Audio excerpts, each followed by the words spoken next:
A equipe econômica está com receio que o ambiente mais agitado no Congresso Nacional afete o andamento da reforma e também o imposto de renda, que indica ali uma isenção para quem recebe até R$5 mil mensais. Essa avaliação é que a discussão desta matéria acaba tendo uma dificuldade de um ritmo mais acelerado por conta da falta de um clima sobre a insatisfação com o governo. Quero iniciar essa rodada com o Cristiano Beraldo.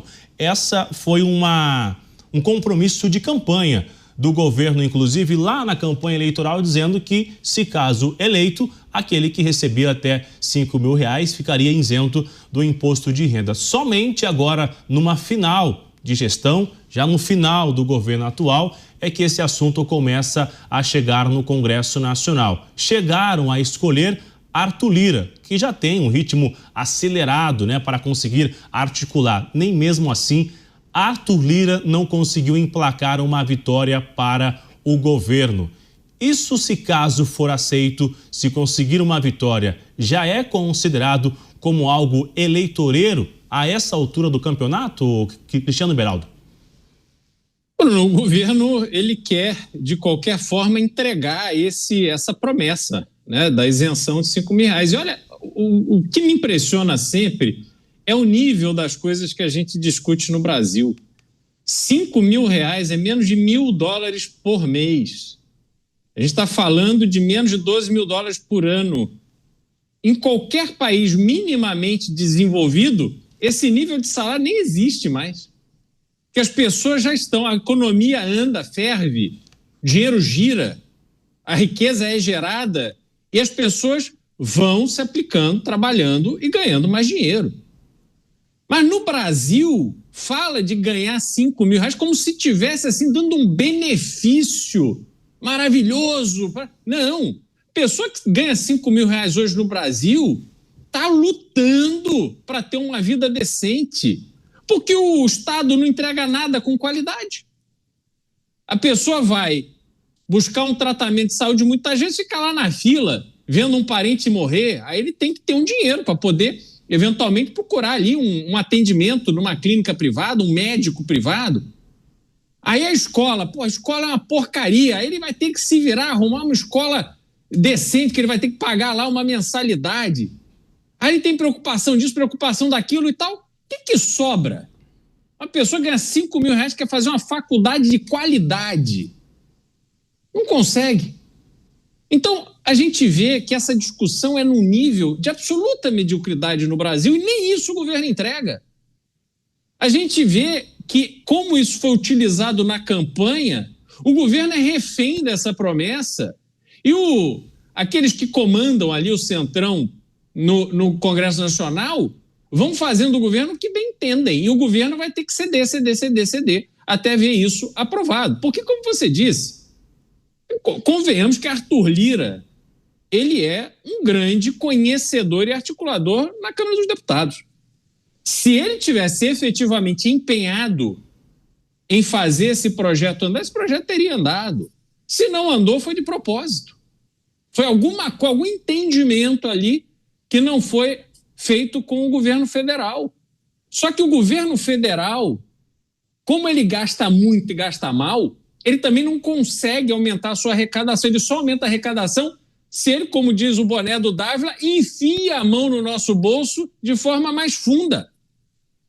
E aí como é que você entrega essa redução da arrecadação no imposto de renda, que vai ter que ser compensado com a cobrança de pessoas que têm uma renda maior, que já estão pagando pela energia elétrica, que agora vai ter lá energia elétrica de graça para determinado tipo de consumo. Aí só benesse, aí tem o pé de meia, aí tem isso.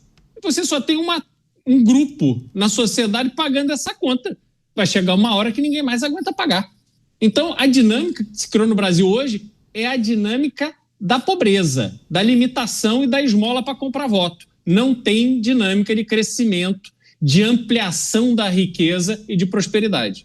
Eu vou dar réplica ao Luiz Felipe Dávila para seguir o regimento interno aqui dos Pingo nos Is, para não ficar em falta com ninguém, Dávila. E aí a gente vê que R$5 mil é considerado ali um valor que o governo coloca para ser isento. Mas, ao mesmo tempo, coloca que 50 mil reais é super rico.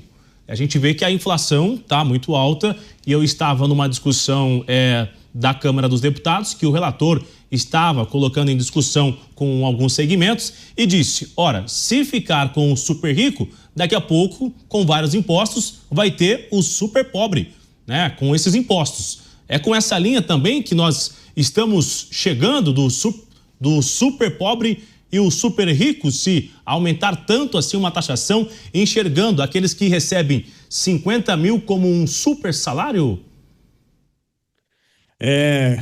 Sabe o que acontece? A retórica muda quando o governo precisa de dinheiro. E esse governo precisa desesperadamente de dinheiro. Aliás, é o governo que já está no cheque especial, Bruno, há muito tempo. Gasta muito acima do que tem dinheiro na conta. Por isso que a dívida pública explodiu, por isso que nós temos a taxa de juros mais elevada do mundo, por isso que nós, brasileiros, já pagamos a maior carga tributária entre todos os países emergentes. Na verdade, esta isenção de 5 mil reais no imposto de renda é mais um rombo que vai ser financiado ou por nós, pagadores de impostos, ou vai agravar o aumento da dívida pública e, portanto, agravar aumento da taxa de juros, vai fazer com que aqueles inadimplentes não consigam mais mesmo sair da inadimplência. No fundo, a gente poderia chamar esse dinheiro, nós temos o fundo eleitoral, temos o fundo partidário, agora nós temos um fundo da campanha do presidente Lula, que vai ser esse dinheiro. Esse dinheiro é para ser despejado em ano eleitoral, fazer com que a economia movimente, que as pessoas tenham um pouco mais de dinheiro para gastar e saia gastando, e isso deu uma sensação de que as coisas estão melhores e isso se traduza em votos em 2026. Esta é a jogada. Agora, o ponto é o seguinte, a oposição vai atuar como oposição e vetar esse dinheiro? Porque isso vai impactar o bolso do brasileiro. Ou a oposição vai se render a isso porque acha que é muito difícil explicar para o eleitor que essa isenção não teria que ser vetada. Essa é a grande questão, porque se a oposição aprovar isso, ela está contribuindo de maneira efetiva para o fundo eleitoral do presidente Lula em 2026. E aí não adianta chorar lá. Se chorar, vai ter que descobrir um outro jeito para justificar por que encheu o bolso da campanha do governo, enquanto a oposição vai ter que pagar a conta e fazer com que a população não consiga compreender por que nós estamos cada vez com inflação em alta, em juros em alta e inadimplência crescente que tira o sono de mais de 80 milhões de brasileiros. E se de um lado alguns estão chorando, do outro já tem gente vendendo o lenço, né, Roberto Mota? A gente vê que o discurso é justamente eles contra nós, né? Dizendo que o super rico é necessário aumentar o imposto ali para um outro lado. E até ouvi de um líder do governo lá no Congresso dizendo que quando chega no segundo andar da economia, a oposição se incomoda, dizendo que é necessário aumentar esse governo, até mesmo entre os aliados, os eleitores, é necessário aumentar o imposto, porque se aumentar o imposto, vai aumentar essa arrecadação e vai ter a distribuição de renda. Mas aí a gente entra numa outra esfera, sobre a responsabilidade fiscal. Não adianta nada arrecadar, mas não ter uma responsabilidade, né, Mota? Nenhum país do mundo se desenvolveu cobrando imposto, Bruno. O que existe nesse governo, o que existe no meio dos políticos de esquerda, é uma combinação de ignorância, preconceito ideológico contra a riqueza e a propriedade privada e hipocrisia. A gente poderia listar os nomes desses maiores defensores, daria uma boa planilha, numa coluna, os nomes de todos esses defensores de impostos. E na outra coluna, o valor do patrimônio de cada um deles. Aí as pessoas iam ver o que está por trás. Eu acho que é muito interessante essa preocupação do governo com a tensão no Congresso. O que deveria preocupar o governo é a tensão no país, porque a sensação de que muitas pessoas têm é de que o país está caminhando para a beira do abismo. Em relação a impostos, as pessoas estão sufocadas, com a sensação de que vem mais coisa por aí. Vira e mexe, algum político fala do imposto sobre grandes fortunas. Grandes fortunas é qualquer pessoa que tenha mais de 100 mil reais guardado. O imposto sobre heranças. Nós já ouvimos políticos dizendo que quando a pessoa morre, o patrimônio dela, tudo aquilo que ela juntou na vida, aquela casa que ela levou 30 anos pagando, tudo isso deveria ficar para o Estado, porque não é justo que os filhos herdem esse patrimônio. A maioria das pessoas não consegue compreender o que está acontecendo. Pare uma pessoa aleatória na rua e peça que ela explique a reforma tributária. As poucas coisas que as pessoas conseguem entender, elas rejeitam. E não é que a opinião da população pareça ter qualquer importância, né? Pelo contrário, a impressão que a gente tem é que tanto o governo quanto o Estado brasileiro seguem a sua vida de boa. E aí, de vez em quando, fazem uma pesquisa de opinião para dizer que está tudo bem, olha, veja os resultados da pesquisa, mas a verdadeira pesquisa de opinião, que muitos desses defensores do Estado e do governo não conseguem mais fazer, é dar uma volta no quarteirão, sem segurança, sem nenhum acompanhamento. Vai lá, anda no meio do povo, deixa eles darem para você a opinião sobre o que eles pensam do que está acontecendo no Brasil. Estamos repercutindo aqui justamente essa isenção do imposto de renda para quem recebe até 5 mil reais. A equipe da ala econômica do Ministério da Fazenda, todo esse material já está fechado, as amarrações, mas não existe esse clima dentro do Congresso Nacional. Quero ouvir, só para a gente arrematar esse assunto, do Cristiano Beraldo, se é uma falta de articulação de Arthur Lira ou já é uma falta de força do ministro Fernando Haddad dentro do Congresso Nacional, que não está conseguindo convencer os parlamentares sobre essa relatoria de Arthur Lira, sobre a importância do imposto de renda para quem recebe até 5 mil reais ficar isento. Olha, Bruno, não há força do ministro.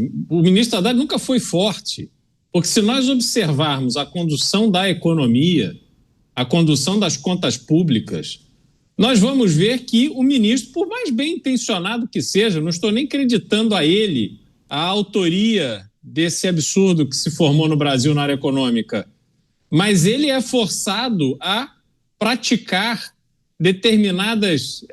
colocar em prática determinadas orientações do presidente da República que tornam a situação fiscal do Brasil absolutamente insustentável. Então, quando ele chega no Congresso, como é que ele vai justificar o injustificável? Não tem como.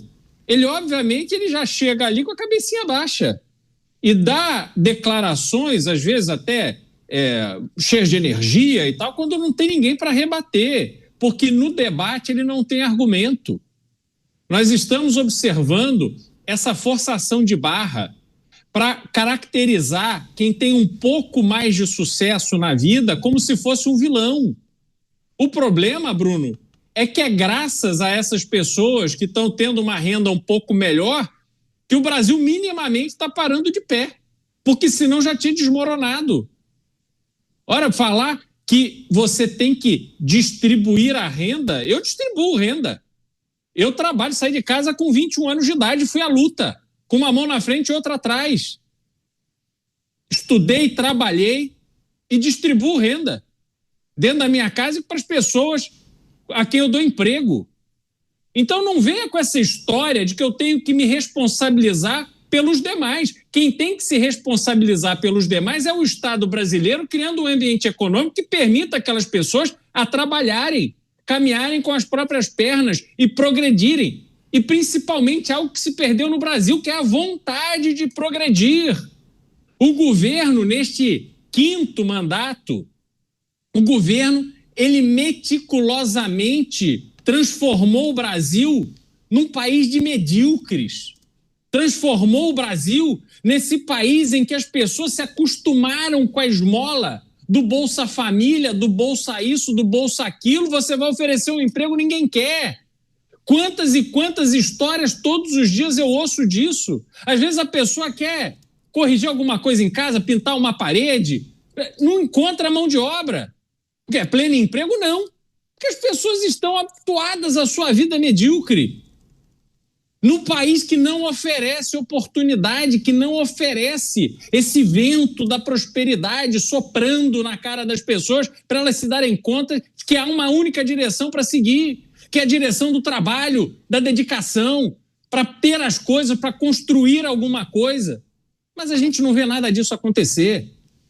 A gente vê um país que foi destruindo a sua educação, que foi tentando formar e conseguiu formar uma massa de analfabetos funcionais, uma massa de pessoas que vai ali vivendo da esmola do governo, aí faz um bico aqui, outro acolá. Ah, se fizer sol eu vou para a praia. Se chover, eu vou ali, ganho R$100 aqui, vou fazer um Uber, vou fazer isso e aquilo. A dinâmica econômica do Brasil foi absolutamente destruída e o ministro Fernando Haddad, por mais que não seja autor, eventualmente, mas ele tem a responsabilidade porque está sentado na cadeira que é hoje o grande problema brasileiro.